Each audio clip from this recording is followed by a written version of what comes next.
Zee Marathi वाहिनीवर येत्या काही दिवसात कमळी ही नवीन मालिका प्रेक्षकांच्या भेटीला येणार आहे. या मालिकेत अभिनेत्री विजया बाबर कमळी ही प्रमुख भूमिका साकारणार आहे, तर योगिनी चौक या कमळीच्या आईच्या भूमिकेत दिसणार आहे. तर आता या मालिकेच्या निमित्ताने एक लोकप्रिय अभिनेता बऱ्याच काळानंतर छोट्या पडद्यावर कमबॅक करणार आहे.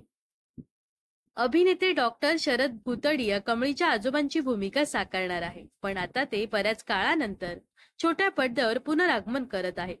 उंच माझा झोका, फॉरेनची पाटलीन, कदाचित, खतरनाक अशा अनेक मालिका चित्रपटांमध्ये त्यांनी प्रमुख भूमिका साकारल्या आहेत. नुकताच ते घरात गणपती या चित्रपटात झळकले होते. शरद हे मूळचे कोल्हापूरचे आहेत. नाटकाचं लेखन दिग्दर्शन त्यांनी केलं आहे. पेशाने डॉक्टर असले तरी शरद भुतडिया हे सावित्रीबाई रुग्णालयात रुग्णांची सेवा करत पत्नी उज्ज्वला यांच्यासोबत कोल्हापूरला राहतात. गेल्या 40 वर्षापासून ते मराठी सिनेसृष्टीत कार्यरत आहेत.